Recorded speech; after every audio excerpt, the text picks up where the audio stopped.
नमस्कार दोस्तों केंद्र सरकार ने 8वें वेतन आयोग बनाने की मंजूरी दे दी है। 2026 से दोस्तों इसको लागू कर दिया जाएगा। केंद्रीय कर्मचारियों के लिए केंद्र सरकार ने गुरुवार को 8वें वेतन आयोग के गठन को मंजूरी दे दी है। आयोग की सिफारिशें 2026 से लागू होंगी। यह जानकारी कैबिनेट बैठक के बाद केंद्रीय मंत्री अश्विनी वैष्णव ने दी। उन्होंने कहा कि 7वां वेतन आयोग 2016 में लागू हुआ था। इसकी सिफारिशें 2026 तक जारी रहेंगी। 7वां वेतन आयोग पे कमीशन 1 जनवरी 2026 से लागू हुआ था। इससे करीब 1 करोड़ लोगों को फायदा हुआ था। वेतन आयोग हर 10 साल में लागू किया जाता है। उम्मीद है कि मोदी सरकार 1 जनवरी 2026 से 8वां वेतन आयोग लागू कर देगी। इससे केंद्रीय कर्मचारियों को न्यूनतम पेंशन और पेंशन बढ़ोतरी मिलेगी। इसके अलावा वैष्णव ने बताया कि केंद्र सरकार ने आंध्र प्रदेश की श्री हरिकोटा स्थित इंडियन स्पेस रिसर्च ऑर्गेनाइजेशन, जिसको हम इसरो कहते हैं, इसने रॉकेट लॉन्चिंग सेक्टर में भी तीसरा लॉन्च पैड बनाएगी। यह दोस्तों 3,985 करोड़ रुपए की लागत से बनेगा। इस फैसले से new generation launch vehicle programme को आगे बढ़ाने में मदद मिलेगी। यहां से चंद्रयान और मंगलयान जैसे ऐतिहासिक मिशन लॉन्च किए जाएंगे। केंद्र सरकार हर साल में नया वेतन आयोग लाती है, तभी 7वां वेतन आयोग चल रहा है। इसके कार्यकाल 31 दिसंबर 2025 को खत्म हो जाएंगे। 2026 से 8वां वेतन आयोग लागू हो जाएगा। 8वां वेतन आयोग लागू वेतन मैट्रिक्स 1.92 के फैक्टर का इस्तेमाल करके तैयार किया जाएगा। इसे ऐसे समझिए कि केंद्र सरकार के कर्मचारियों की सैलरी 18 केवल है। तो दोस्तों लेवल 1 कर्मचारियों की बेसिक सैलरी 1800 रुपए ग्रेड पे है, तो दोस्तों 18,000 रुपए है।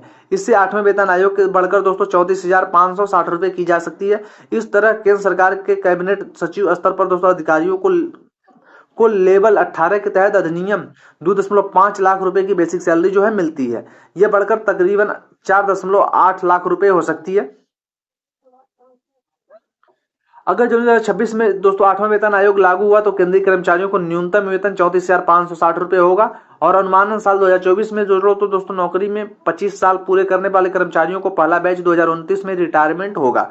अब मान लीजिए कि 8वां वेतन आयोग लागू होने के बाद लेवल 1 के कर्मचारियों की बेसिक सैलरी 34,560 रुपए हो गई, तो इसकी 50% रकम 17,280 रुपए होती है। तो इस हिसाब से कर्मचारियों को 17,280 रुपए डीआर की धनराशि पेंशन के तौर पर मिलेगी। हालांकि यह रियल केस में ही होगा कि कोई कर्मचारी लेवल 1 पर नौकरी ज्वाइन करने के बाद रिटायरमेंट तक उसी लेवल पर रहे। प्रमोशन और अन्य नियम अनुसार समय समय पर इस लेवल में बढ़ोतरी होती रहती है, इसलिए कर्मचारी को इससे कहीं ज्यादा धनराशि मिलती है।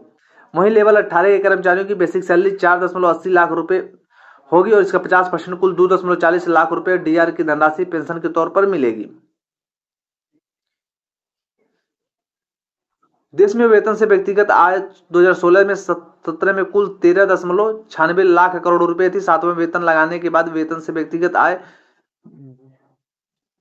2017-18 में दोस्तों बढ़कर 15,94 लाख करोड़ रुपए हो गए, यानी 14.18% की बढ़ोतरी हुई। अर्थव्यवस्था मांग और खपत को बढ़ती ईवाई इंडिया के मुख्य नीति सलाहकार डीके श्रीवास्तव के अनुसार 1947 से अब तक आए 7वें वेतन आयोग के सरकारी खर्चे पर दबाव बढ़ा है, पर लाखों लोगों को वित्तीय स्थिति में सुधार भी हुआ। 7वें वेतन से सरकारी खर्चों पर 1 लाख करोड़ रुपए बढ़ा है। इससे 2 बदलाव दिखे हैं। पहले, पैसा तो बैंक में जमा होता है, फिर बाजार में खर्च हो जाता है। बाजार में जाता है तो मांग तेजी से बढ़ती है, यानी मांग और खपत में गुणात्मक प्रभाव है।